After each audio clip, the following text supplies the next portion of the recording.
Hello, everyone. Okay, I could give you a pop quiz. How many people are in jail over a course of a year? If you know that it's 11.6 million, raise your hand. I am going to go over some of the information that you've heard before. I'm going to ask about 4 questions. I want to get through 4 questions. For those of you preparing for Passover, this will help you. Okay, so number 1, I want to talk about who's in jail. Number 2, what's the health insurance coverage situation now for people in jail? And when I say now, I do mean sort of, prior to health reform. Third question, how will the ACA change that situation? And then finally, what does this mean in terms of enrollment in Medicaid and the private insurance marketplaces? So in terms of the first question, who's in jail? We've heard a lot about the characteristics and the size of the jail population. But in 2012, 11.6 million people were admitted to jail. Some of them had multiple admissions, so there are around 10 to 11 million unique individuals who spend some time in jail over the course of a year. And as you heard, most jail stays are very short. Jails turn over their whole populations on average. 62% of their populations turn over on a weekly basis. And that's really a relevant point for those attempts, interventions within the jail to really stabilize individuals, get them some of the medication services they need, and then to deal with about a third of the people who are in jail for a much longer period of time. Who's in jail? If you had to answer the question, short answer, poor adult men who have a history of mental illness, substance abuse, or both. And we've heard a lot about that. So about 7 out of 8 inmates are male. Though the number of female inmates in jail had been rising, it seems to be leveling off. Likewise, the total number of admissions in jails seems to have dropped a little bit over the last year or two. We don't know whether that's an increasing, that's a trend that will stick, or whether that's a blip. So, and it's also important to note that minorities are disproportionately represented in the jail population with staggeringly high rates among young black men. We've talked about the prevalence of mental illness. Between 2/3 and 3/4 of people in jail have had some history of mental health problems, and a similar amount have substance abuse problems, and some of those very serious. So let me jump to get into a little bit more detail about what's the health insurance coverage situation now for people in jail, because we've been talking about the difference between, the world pre-reform and now the ACA opportunities. So let me get into a little bit more detail. So as you all know, jails really are local institutions. Cities, counties, mostly counties and other localities typically own jails, and they are responsible for providing health care while people are in the jail. And usually, not always, but usually these are under private contracting arrangements with private jail health providers. And I might say that, dare I say, almost nothing is known about, in any systematic way, about what happens within those healthcare arrangements. So we, as the public and as researchers, really don't have access to know on a systematic basis what the quality is of that healthcare and whether people are accessing the services they need. The healthcare system that people receive in jail seems to swing up just about as far as any pendulum could. We hear stories of really comprehensive, high-quality care, and we hear stories about care that's absolutely abysmal. And the issue of health insurance coverage is really quite an interesting one. The work that I do, the work that many of us do, we concentrate on insurance as not the be-all and end-all, but certainly the facilitator, the access facilitator to get health services. It's really the way to get the health care that you need. But in reality, health insurance is kind of irrelevant to jail people, okay? When you're in jail, it really doesn't matter whether you're insured, because health care is the responsibility of the jail system. The relevance of coverage for jail-involved individuals is all about continuity of care in the community before a jail stay, to get people the services that they need to potentially avoid problems, and after a jail stay so that they can join or rejoin a medical home that can address a range of needs: primary care, specialty care, pharmacy, mental health services, treatment for substance abuse. But people in jail have the same problems that every single person in this room has. They need primary care services. They have chronic conditions. They have diabetes or asthma at higher rates. But they have the same range of health problems that everybody else needs, so they need access to a medical home. But they also may have additional mental health, substance abuse, chronic conditions. So what's the situation prior to the ACA? Most people in jail are uninsured. So we think. We're not really sure. We think that the vast majority are uninsured. Data on this topic are few and far between, and some estimates suggest that 90% of people who spend time in jail are uninsured. That should not be surprising, because the majority of inmates are poor adult men who historically have not qualified for Medicaid, since they don't fall into any of the previous eligibility categories that Medicaid required.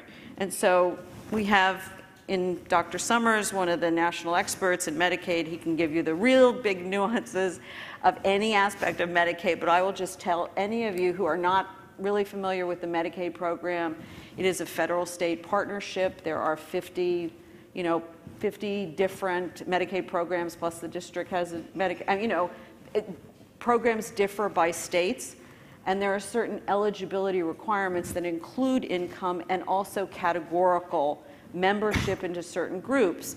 And Mike had a slide up that showed the relative benefits, essentially, of having access through the ACA for certain groups.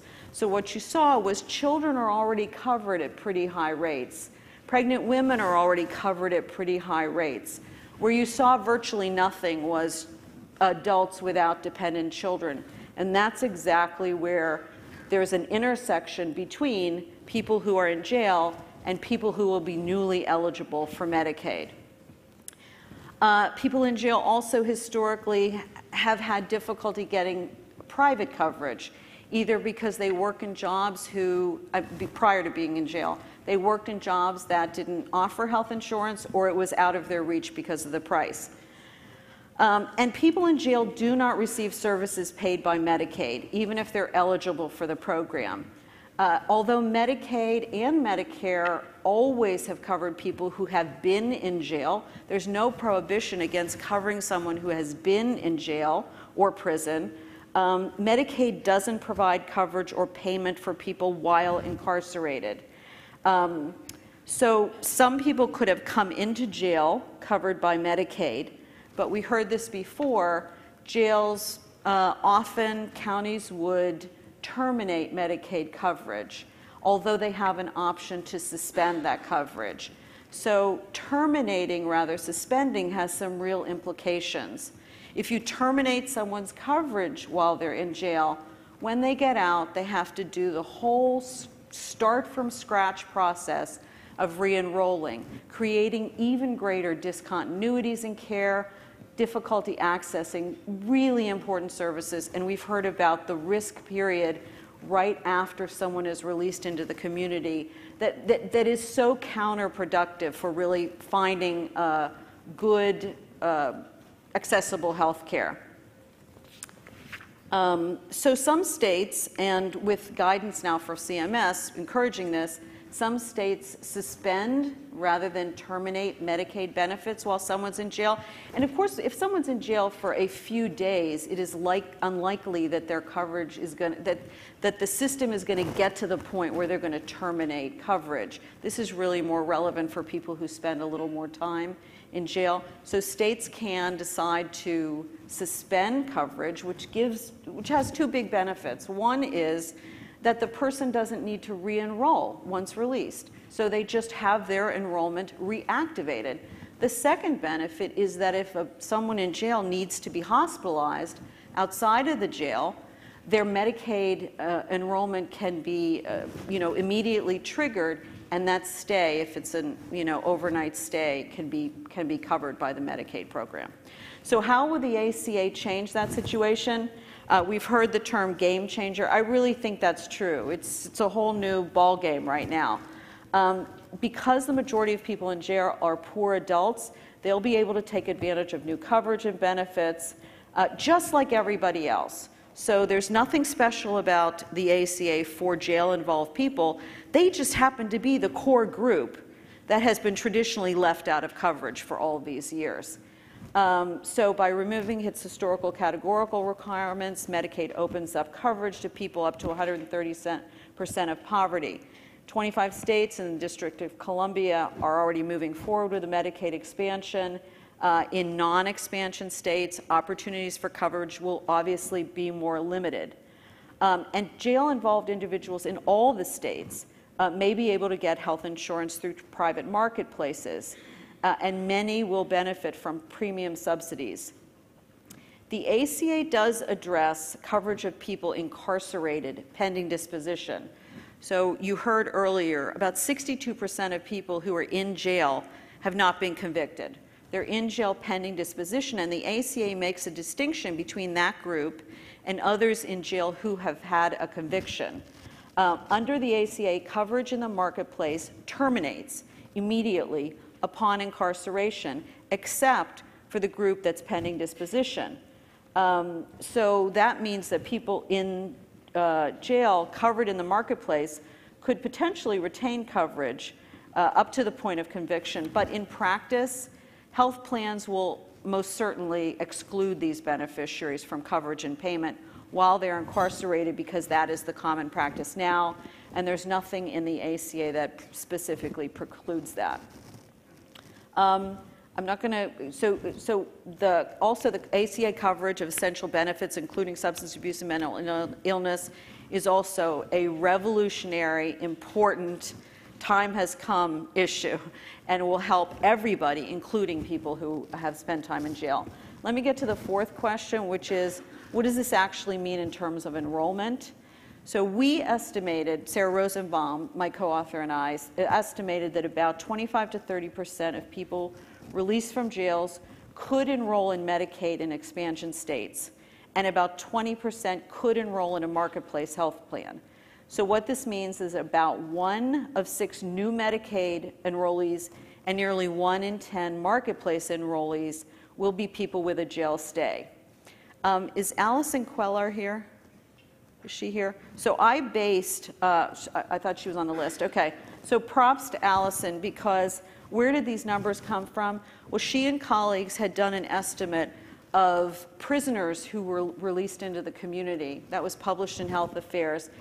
And I based my estimates off of her estimates. It was a very nicely done, careful study, and then adjusted those numbers based on some demographic differences in the jail and the prison populations. We also looked at CBO estimates, and really the best information that was available to get that estimate. What those numbers mean is overall about 4 million jail-involved individuals will get access to health insurance as a result of the ACA in the short term. So in the next couple of years. There are other estimates in the out years when more and more people enroll in health insurance expansions, and those numbers may change as more states come on for Medicaid expansions. So I want to close with 3 points. Do I have just a couple more? 1 minute. Okay, number one, the jail-involved population is really a hard-to-reach group, and that it is sort of the, I don't know, the sweet spot, I guess, of where, if from a policy perspective, you want to enroll people in health insurance who are high cost and high need, and who have been held out of health insurance before. So this is really where there's a lot of opportunity, but it's not going to be easy. We don't really know a lot about enrolling this group in health insurance. So I'm going to leave it at that. Second, the ACA is really about care before and after jail. It isn't about care in jail. And I think we need to remember that that is not an area that we should not pay attention to. We need to look at healthcare in jail and bridge those gaps before you get to jail, after you get out of jail, to have that continuous, stable healthcare arrangement. And number three, it was astounding to me as I do this work how little we know about people in jail, how little we know about people back in the community who've been in jail. Most of the data is from a 2002 survey that was a self-reported survey of a lot of things, including some health information. So I think we need to really concentrate on improving the information we have about this population. Thanks.